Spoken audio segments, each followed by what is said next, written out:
Boa noite, amados. Que alegria estar aqui com os irmãos, conhecer essa parcela tão especial do povo de Deus, povo capixaba, povo da muqueca. Hoje eu fui comer uma muqueca com os irmãos. Eu confesso que foi golpe baixo. Que muqueca! A irmã Evandra, ela é um instrumento poderosíssimo nas mãos de Deus. Talvez ela mesma nem saiba o quanto ela é usada por Deus, né? Louva a Deus por estar aqui. Às vezes as pessoas perguntam: mas você é pastor da PIB de Moça Bonita? Meus irmãos, o que nós enfrentamos quando anunciamos o nome da PIB de Moça Bonita é uma coisa assim seríssima. Uma vez um coro de homens foi cantar numa igreja e o pessoal falou: vai vir aí um coro de Moça Bonita. E era um coro de homens. E quando o coro chegou lá, era cada marmanjo assim alto, sabe, troncudo, forte, o coro dos homens. Mas que decepção! E já tentaram mudar o nome da igreja um tempo atrás por causa disso. Naquela época nem tinha bullying, agora tem o tal do bullying, né? E aí o pessoal falou: mas se a gente mudar o nome da igreja, todo mundo vai dizer a antiga Moça Bonita. Então não vai resolver o problema. Na verdade ficou esse nome por causa do estádio, próximo estádio de Moça Bonita, que é bem próximo à igreja. E entre colocar Padre Miguel, é melhor Moça Bonita, né? Então, graças a Deus por tudo isso. Esse tempo tem sido muito precioso para todos nós. Quero convidar você a abrir aí a sua Bíblia, a preciosíssima palavra de Deus, no Evangelho de João, capítulo de número 6. Nós vamos ler. Quero pensar com vocês no tema discípulos excelentes, multiplicações extraordinárias. João capítulo de número 6, preciosíssima palavra do Senhor. Nós vamos ler a partir do verso 1. Depois dessas coisas, atravessou Jesus o mar da Galileia, que é o de Tiberíades. Seguia-o numerosa multidão, e porque tinha visto os sinais que ele fazia na cura dos enfermos. Então, subiu Jesus ao monte, assentou-se ali com os seus discípulos. Ora, a Páscoa, a festa dos judeus, estava próxima. Então, Jesus, levantando os olhos, erguendo os olhos, e vendo que uma grande multidão vinha ter com ele, ele disse a Filipe: onde compraremos pães para lhes dar a comer? Mas dizia isto para o experimentar, porque ele bem sabia o que estava para fazer. Respondeu-lhe Filipe: não lhes bastariam 200 denários de pão para receber cada um o seu pedaço? Um dos seus discípulos, chamado André, irmão de Simão Pedro, informou a Jesus: está aí um rapaz que tem 5 pães de cevada e 2 peixinhos. Mas isto o que é para tanta gente? Disse Jesus: faze o povo assentar-se. Pois havia naquele lugar muita relva. Assentaram-se, pois, os homens em número de quase 5.000. Então Jesus tomou os pães e, tendo dado graças, distribuiu-os entre eles, também igualmente os peixes, quanto queriam. Amém, queridos? Até aí temos lido a preciosíssima palavra do Senhor. Bem, o texto nos diz que depois dessas coisas, o texto começa com essa expressão. Significa que Jesus já havia vivenciado algumas experiências Quando olhamos esta porção em outros momentos, por exemplo, no Evangelho de Mateus, no Evangelho de Lucas, nós percebemos que após a morte do primo de Jesus, que era João Batista, Jesus apenas quis se retirar um pouco. Ele queria um lugar só, mas a multidão afluía para Jesus. E é muito interessante perceber por este óculos, por essa lente, que Jesus, independente da circunstância que ele estava vivendo, Jesus não parou. Dependendo da circunstância que você vive, você para. Havia uma necessidade de Jesus suprir as demandas dos corações. O texto nos diz que uma multidão de enfermos seguia Jesus, mas ele não parou. Ele não desistiu, ele continuou. Alguns testes muito interessantes vão acontecer neste texto aqui, e que trazem para nós e saltam aos nossos olhos algumas percepções de como Jesus quer que você vivencie como discípulo, algumas multiplicações extraordinárias na sua vida e na história da sua família, e por que não dizer na história dessa igreja. E por isso, quando eu olho para Jesus imparável, e Jesus, o texto diz que Jesus começa então a olhar aquela multidão, ele sobe no monte, e o coração de Jesus começa a ter compaixão daquelas pessoas, e ele não para, porque ele sabia bem o que iria fazer. Você sabe o que você vai fazer na semana que vem? Você já sabe o que vai fazer no mês que vem? Jesus sabia o que iria fazer. E Jesus decide perguntar para Filipe, porque ele era de Betsaida e eles estavam naquela localidade. Imparáveis. Deus chamou você, Deus me chamou, Deus nos chamou para uma história em que nós cumprimos a missão, independente da circunstância que nós estamos vivendo. O chamado, a missão, o propósito é maior do que qualquer coisa. Isso me faz lembrar a história da vovó Abigail. Vovó Abigail nasceu na cidade de São Fidélis. Tem alguém de São Fidélis aqui? Região de Talva, aquela região ali, tem uma irmã, tem algumas pessoas aqui. Vovó Abigail se casou com o vovô Cicílio Petrucci, descendente de italiano. E então o vovô Cicílio era congregado mariano. Vovó Abigail sempre passava a toga do vovô Cicílio para ele ir para a igreja, lá católica. E ela, uma mulher cordata, conciliadora, pacificadora, uma mulher de Deus. Quando o vovô Cicílio, ele estava saindo para ir trabalhar na linha férrea de São Fidélis, já morando na cidade de Porciúncula, no estado do Rio de Janeiro, a vovó Abigail era muito comum ela estar ensinando os filhos acerca da palavra de Deus. E ela, então, reunia os filhos. Naquela época, nem tinha flanelógrafo. Quem é da época do flanelógrafo aqui? Levanta a sua mão. 80, 90, 100, 120, 130 anos aqui. Longevidade. Esse povo vive bastante. Deus tem um propósito na sua existência. Então, ela não tinha flanelógrafo, mas ela fazia. Eu sei que essas coisas mexem com os irmãos, mexem conosco. É gratidão por estarmos vivendo muito. Então, ela fazia recortes de jornais, e escrevia o nome dos 12 filhos de Jacó, por exemplo. Rúben, Judá, Simeão, Levi, Dan, Issacar, Zebulon, Naftali, Gade, Assé, José, Benjamim. Ela até fazia música. O vovô Cicílio, saindo para a linha férrea, observava ali aquela mulher de Deus, uma mulher sábia, uma mulher edificadora, uma mulher construtora, uma mulher que não parou a despeito da circunstância que lhe era desfavorável, ter um marido que não seguia com ela. Talvez seja a mesma história que você esteja vivendo na sua atualidade.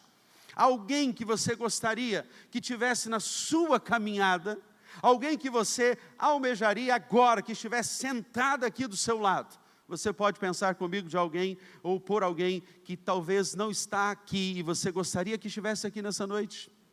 Ela não parou diante da circunstância. A gente costuma dizer que, na casa da vovó Abigail, se o chão fosse um pouquinho mais macio, aquele chão teria afundado, de tanto que ela orou. Na verdade, a vovó Abigail já acordava escorregando. Você já conhece essa? Você acordar e escorrega, né? Já escorrega de joelho. E ela já ajoelhava, orava. Um belo dia, o vovô Cecílio, lá na linha férrea, observou que os amigos dele só reclamavam das esposas. Será que tem algum marido que reclama da esposa aqui? Hoje é dia de avivamento nessa casa, é dia de avivamento nessa família, e esse marido vai se converter e vai até lavar as vasilhas do domingo para essa esposa. Avivamento. Vovô Cecílio observando aquela cena, num belo dia indo lá para a linha férrea, os amigos dele reclamando das esposas. Ele então volta e pensa, a Abigail não é assim. Ela é uma mulher sensata, pacificadora, não briga. A vovó Abigail cozinhava num tacho assim, colocava banha de porco para cozinhar. E quando o vovô Cecílio estava apontando para chegar, ela colocava o alho ali na panela só para o vovô Cecílio ser abençoado com aquele aroma suave. Afinal de contas, a Bíblia diz que você é o bom perfume de Cristo, né? E o vovô Cecílio era tomado por aquele ambiente de cuidado. Um belo dia, ele voltando da linha férrea, ele é tomado literalmente pelo Espírito Santo de Deus na vida dele. No caminho, como Saulo no caminho de Damasco, Deus entra na vida dele de uma vez por todas, e ele disse, há algo diferente na vida dessa mulher, e eu quero vivenciar essa história. Ele então se converte, ele se entrega a Jesus naquele caminho. Quando chega em casa, ele procura Abigail, a minha avó, e diz assim, Abigail, eu me converti. E a Abigail, a minha avó, faz sinal de xícara. Você sabe que quando a mulher faz sinal de xícara, o negócio fica sério. O problema é quando ela faz sinal de bule, né? Então, ela faz aqui, mas como foi isso? E ele disse, foi você, Abigail. Seu comportamento aqui, sua vida, sua oração, mudou a minha história. E ele diz uma coisa para ela, eu vou me batizar. Ele já foi decidido. E aí a vovó Abigail falou assim, naquela época, mas você nem fez a classe de catecúmenos. Alguém se identifica? Levanta a mão agora. Quem fez a classe de catecúmenos? Mais uma vez, 90, 100. Ou seja, esse povo tem longevidade. E ele falou, eu fiz. O meu discipulado foi com você dentro dessa casa, Abigail. Eu vou lá conversar com aquele pastor da primeira igreja batista de Pociúncula. Foi lá conversar com o pastor, ao chegar lá, falou, pastor, eu quero me batizar. O pastor começou a chorar, chorava e falava, nós oramos por você tanto tempo. E hoje, você está entregando a sua vida para Jesus, você vai batizar. No dia que a tia Cecilinha e a minha mãe, Zeli Petrus, elas batizaram, o vovô Cecílio desceu as águas batismais, para declarar que através da oração de uma mulher imparável diante da missão, o Deus que ouve a sua oração cumpre o propósito de dizer, eu e minha casa serviremos ao Senhor. Gerações e gerações de lá para cá, filhos dos filhos, pastores, e Deus tem abençoado porque alguém, depois destas coisas, decidiu olhar para aquela situação com um olhar de compaixão. E é o primeiro princípio que eu quero pensar com você nessa noite. Em primeiro lugar, eu quero pensar com você, meu amado, que a compaixão, ela gera a multiplicação. Na verdade, Jesus, ele olhou para aquelas pessoas com compaixão, e pensa comigo, querido, ali o texto diz que são 5.000 homens. Se tinha ali 5.000 homens, fora as mulheres e crianças, uma média de 15.000 pessoas. Não eram 15.000 pessoas, eram 15.000 crentes. Uma irmã da minha igreja esses dias falou assim, pastor, ela tem um restaurante, né, ela tem uma casa de festas, e ela diz assim, Ela falou que quando uma pessoa chega lá para marcar um casamento, marcar assim uma festa, ela passou a perguntar, qual a religião? Se a pessoa fala espírita, é um valor. Se fala é outra religião, é um valor. Agora, quando o assunto é crente, triplica esse valor. Porque crente não bebe não, mas come bastante. Eram 15 mil pessoas. E é muito interessante, queridos, olharmos pela perspectiva da compaixão. Como vamos multiplicar? Como vamos ser aqueles multiplicadores da graça, do amor, do perdão, da bondade, da fidelidade dentro das nossas casas? Quando tivermos empatia, quando nos colocarmos no lugar das pessoas. Veja, queridos, que os discípulos têm uma reação aqui, despede. É muita gente, porque sempre fugir do problema é o caminho mais fácil. Manda embora, já é deserto, já está tarde, não tem como alimentar. Você é aquela pessoa que vive transferindo a sua responsabilidade para o outro. É mais fácil, é o caminho mais cômodo, sentar na cadeira da inércia e não fazer aquilo que Deus te chamou para fazer dentro da sua casa. É o caminho mais fácil. Mas Jesus então vai testar. E o texto me diz, querido, que ele então pergunta a Filipe. Se o assunto fosse pesca, ele perguntaria para Pedro. Mas porque era Filipe de Betsaida, ele pergunta para Filipe. Sabe o que eu penso aqui com você? O lugar que você mora, o lugar que você habita, a família que você nasceu e cresceu, está nela, a igreja que você se encontra, o bairro que você está, a rua que você está, o condomínio que você mora, a empresa que você trabalha, evidencia na sua vida e na minha vida que há um propósito pelo qual Deus colocou algo nas nossas mãos. É bem sabido que Filipe, ele tenta fugir disso. E essa é a sua tendência, a minha tendência, fugirmos do propósito pelo qual Deus nos designou diante da vocação e da missão que Ele nos deu. Senhor, nós não temos, Ele logo vai fazer o quê? Cálculo. Porque quem está andando no caminho da humanidade e não no caminho da intimidade, ele sempre vai fazer cálculos. Ele sempre vai para o lado racional apenas. É claro que deve haver um equilíbrio do racional com o emocional, um racional com a fé. E esse é um teste que eu faço sempre. Você é mais emocional? Talvez seja por isso que você sofra tanto. Mas você é muito racional? Talvez seja por isso que portas se fecham. Mas quando há um equilíbrio de 0 a 100, qual a nota você daria a você mesmo? Mais emocional ou mais racional? Se você estiver na margem ali de 80%, 90% apenas emocional, você vai se ferir, você vai ferir, você vai se magoar. A taxa de mágoa, a taxa de ódio vai ficar lá em cima. Você não tem a taxa de glicose, a taxa do colesterol, a taxa de ódio vai ficar lá em cima. Mas o propósito pelo qual você nasceu está naquele lugar, Filipe, evidencia que eu coloquei algo nas suas mãos. E eu quero te usar como você está, eu quero te usar da maneira como você é, eu quero te usar com as suas limitações, eu quero te usar, querido, naquilo que você olha e percebe, mas eu não consigo, eu não vou dar conta. Algumas pessoas trabalham isso na história dela, eu não dou conta, eu não posso. Mas o Evangelho te diz que aquilo que Deus colocou nas suas mãos, a sua casa, a sua família, o seu trabalho, os poucos recursos que você tem, Ele vai usar para que uma extraordinária multiplicação aconteça na sua família. Você crê nisso nessa noite, querido? Você crê nisso? Mas eu aprendo aqui uma outra verdade. Eu aprendo, em segundo lugar, eleve os seus olhos para o alto. O Salmo de número 121 diz, eleva os meus olhos para os montes. De onde me virá o socorro? O meu socorro vem do Senhor que fez os céus e a terra. É certo que não dorme.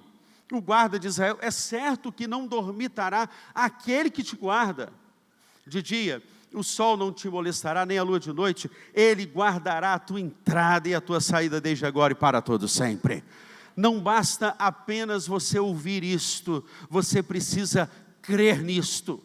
Talvez, querido, você esteja aqui e você não conheça a Cristo da maneira que Ele quer que você o conheça. Você apenas ouve sobre Jesus, mas você não tem ainda uma experiência real, uma experiência marcante que transformou a sua vida. E todas as vezes que você se lembra dessa experiência, você é transformado. Tem gente que está na igreja, mas não mudou. E não quer mudar. Tem pessoas que o temperamento dela é o mesmo desde a época que ela entrou para o cenário da igreja.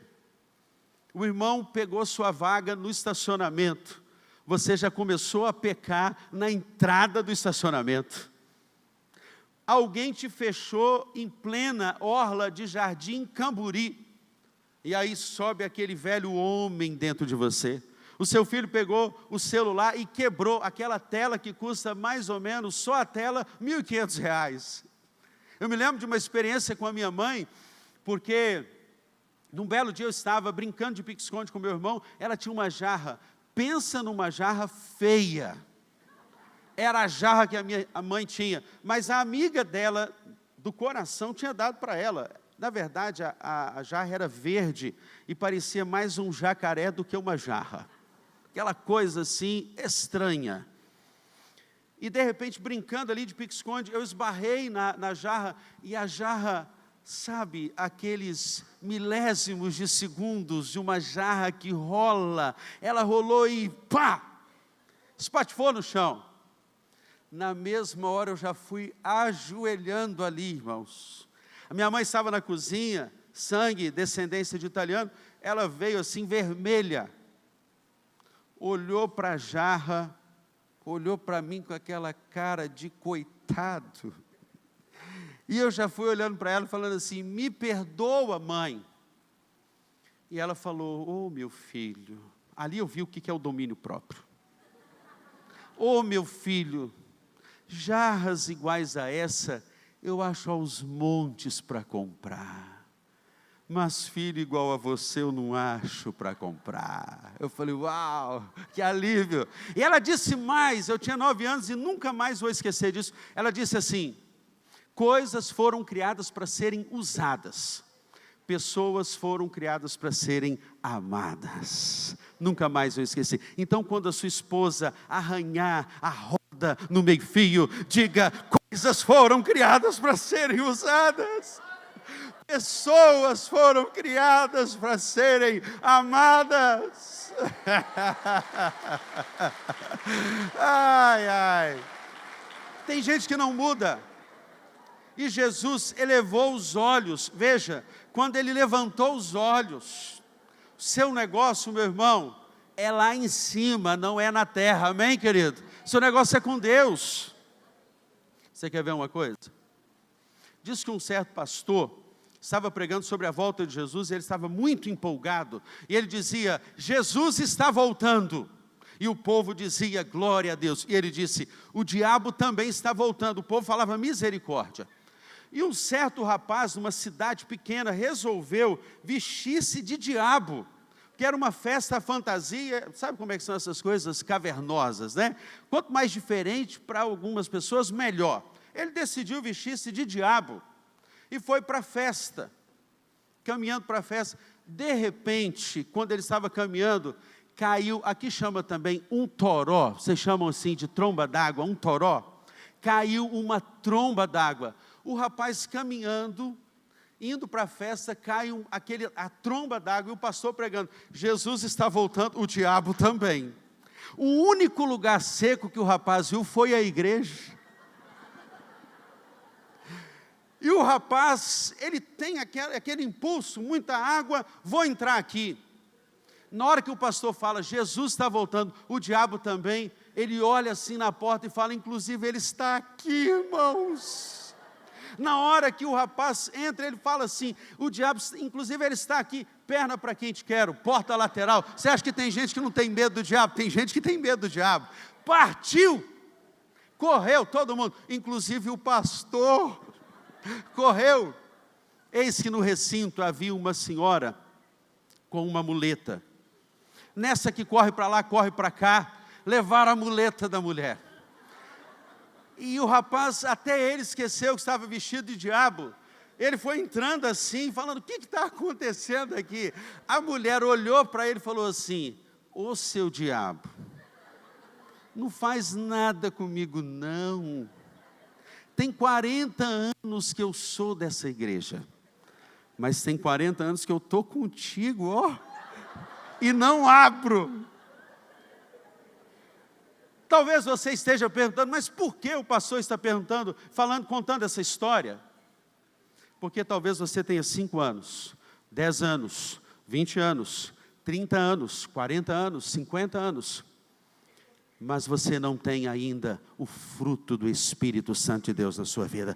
Parece que você está mais do lado de lá, do que do lado de cá.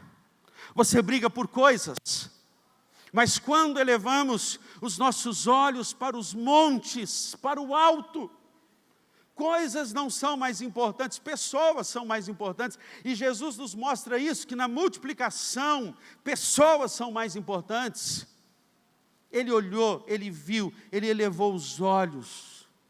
E todas as manhãs, quando você eleva os seus olhos para os montes, o Deus que te vê em secreto te recompensará. Creia, não duvide. Mas há aqui, queridos, um detalhe nesse texto muito interessante. Quando o texto diz, mas dizia isso para o experimentar. Era deserto. Você tem que perguntar ao texto assim, por que eu estou experimentando então isto? Deus está aferindo. Deus está medindo a nossa fé.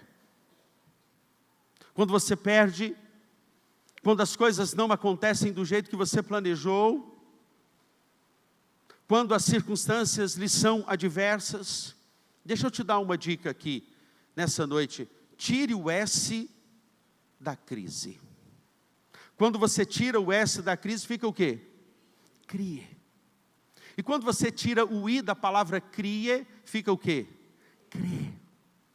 Aquele que crê em mim, coisas ainda maiores fará. Verá a glória de Deus. Então você precisa tão somente crer. Ele o fez para experimentar. Há um terceiro princípio e último que eu quero pensar com você nessa noite. Sensibilidade para se unir ao que Deus está fazendo.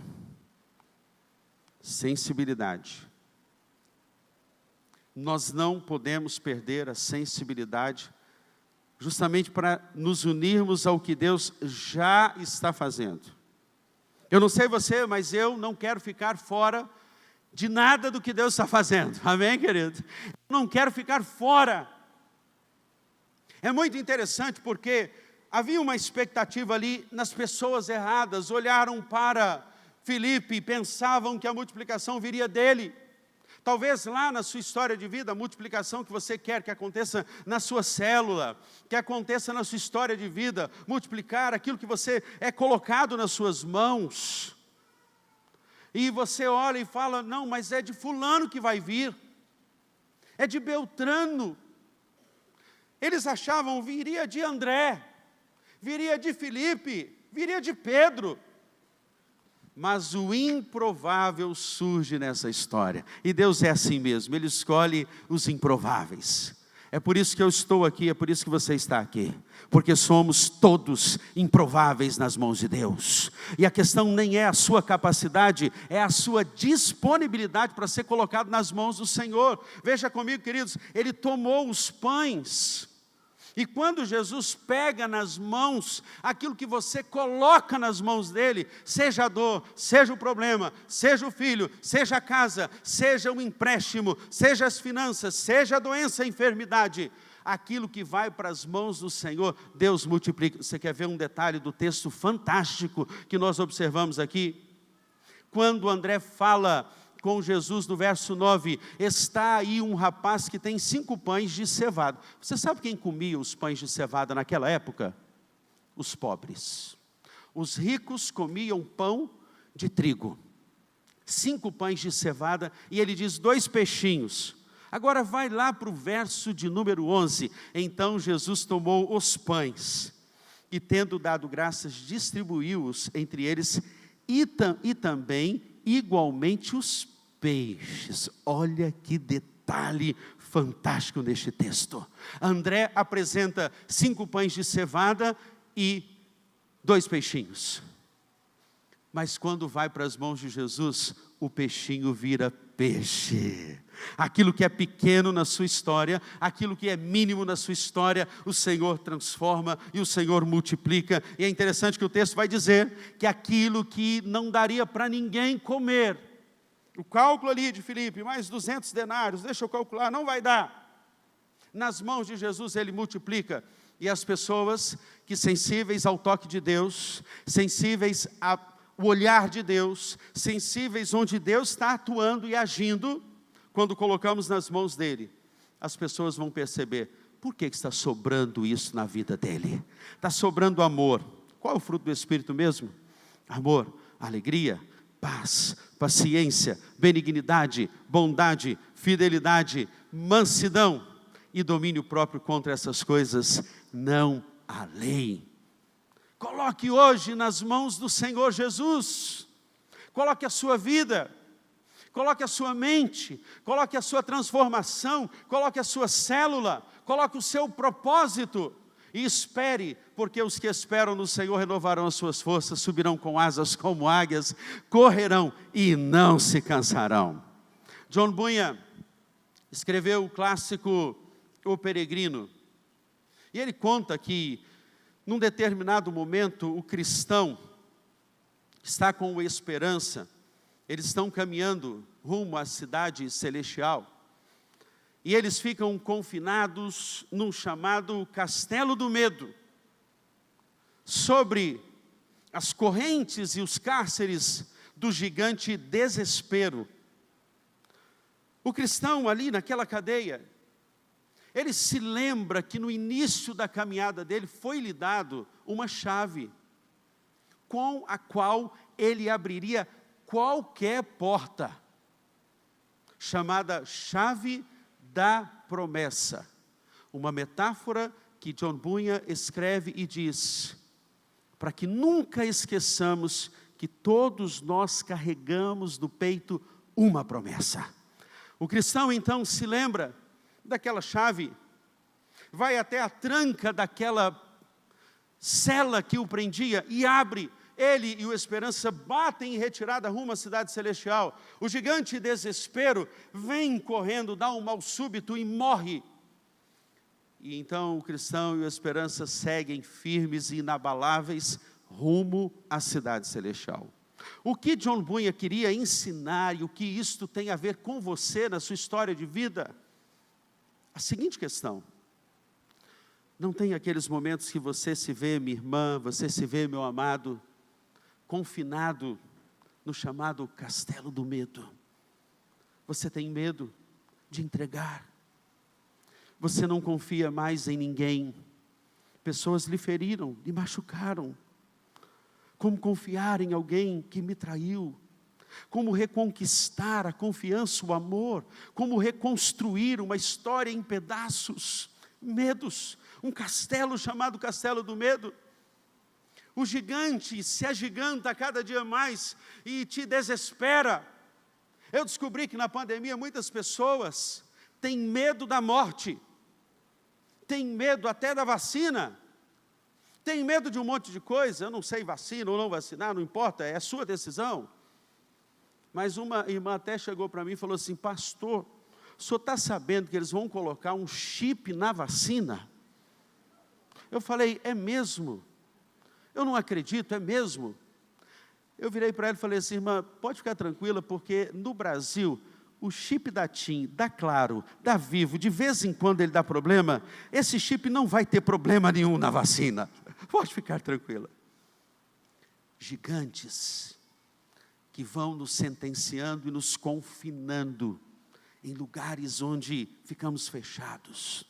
Não conseguimos confiar, não conseguimos crer, Mas hoje, Deus está te dando e lembrando que você tem uma promessa. Quem tem uma promessa com Deus, na palavra de Deus, uma promessa bíblica, uma promessa que Deus te deu um marco espiritual ali, à luz das Escrituras? Quem tem essa promessa aqui? Você tem essa promessa?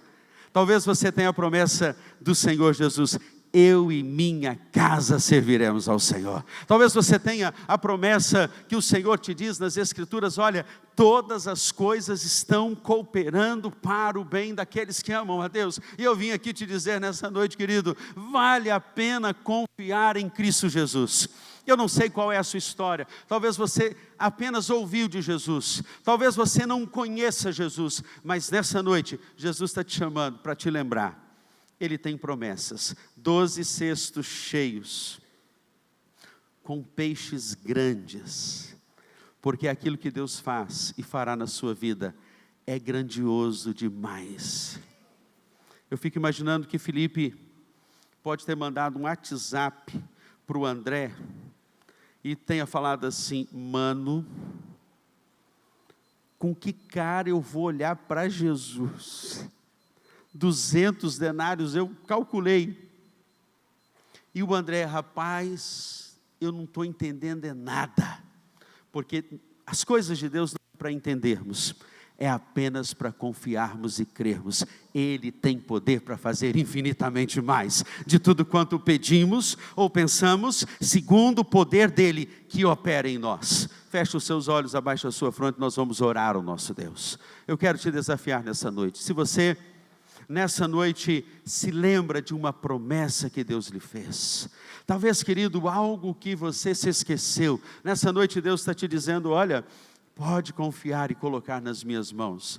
Eu sou o Deus que passeio na eternidade, que tenho poder para ver. Eu medi a terra na concha das minhas mãos, eu medi os mares, eu criei todas as coisas. Eu posso recriar, eu posso fazer novas todas as coisas, assim como um Deus um dia fez na história da minha família.